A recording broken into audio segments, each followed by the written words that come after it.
Hey guys, Dom here at Red Leaf Ranch. I'm going to walk you through our progressing perennial bed that we planted here alongside the vegetables. Show you some flowers, talk a little bit about them. You're not going to get all the scientific names, but I'll give you some.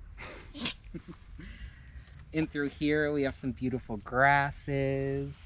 Most all of these are perennials. And I chose a lot of them to be visual appealing for texture, color, to go throughout the season. When one thing's not in bloom, you'll have, the color of this beautiful carex grass. So I chose things for different reasons, but definitely for the pollinators. We want to bring those around our vegetables, and they also attract some other bugs that are beneficial, like ladybugs that kill some of the bad stuff that eat our vegetables. But definitely a lot of reasons for this. I think the biggest is me to enjoy it because I love perennials. This is a beautiful Euphorbia. I believe this one is called Rainbow, something with rainbow mounding rainbow. I don't remember, but it does get really intense leaves in the cooler months that do look red, orange, yellowy, kind of rainbowish. Really drought tolerant, really tough plant. And it carries these flower heads through most of the growing season. They just kind of pop up there, and I think once you're ready to get rid of them, you can cut them off, but I'm gonna let it go. We have some penstemon. Pollinators love penstemon. Scabiosa. These are pretty tough and drought tolerant here once they're established.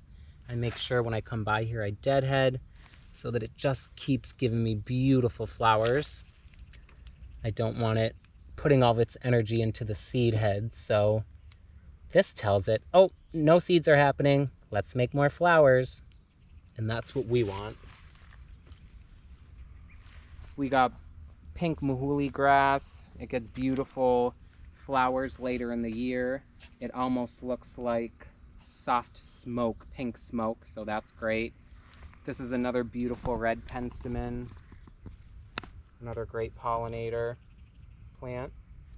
We have some lilies. A garden is not complete until you have lilies in it. I'm obsessed with all the different varieties, especially the oriempits and orientals. We have some lavender here.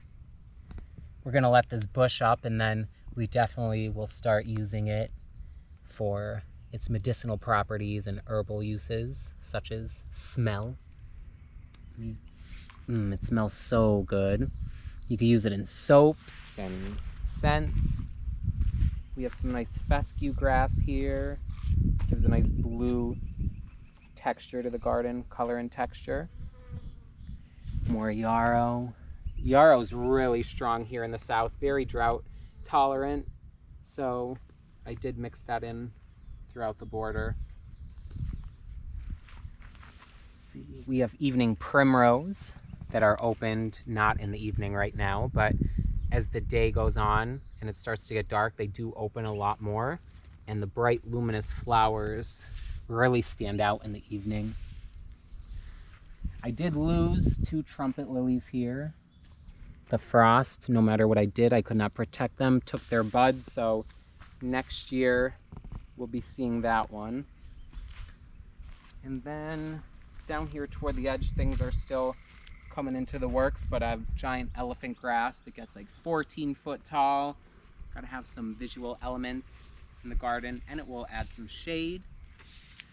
This is cardoon, which is, I'm not sure if this is exactly,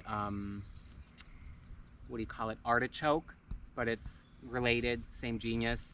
And this gets a big purple flower, another favorite for pollinators, another plant that just adds architectural beauty to the garden. I love how big it gets. I've always seen this in gardens around the world, everywhere I went, botanical gardens, and I'm like, what is that? It's so awesome. And now having our own home and garden, you bet I had to add it. It's beautiful. There's some hibiscus coming up along the back here. We have this tree yucca.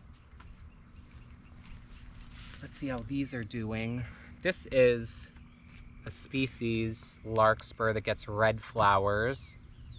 What is this one called? Is it a delphinium? It's a larkspur. Cardinale, and it gets beautiful red flowers. I believe it's native to California and the West Coast, but I'm trying it here in our more wet Tennessee. So far, so good. Should have moved to California with all the California plants I love, but I think a lot of them can grow over here as long as I figure something out with all the drainage. We did put some sand and gypsum and other things in here to loosen up the soil for the ones that don't want it too wet.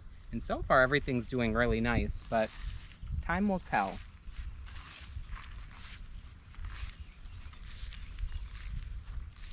So this is an update on this part of the perennial bed, and once things start flowering and growing out and changing, because there's so much stuff coming up in here, even though it might not look like it. I guess it does look like it, but we'll update you as we go month by month. I hope you guys enjoyed.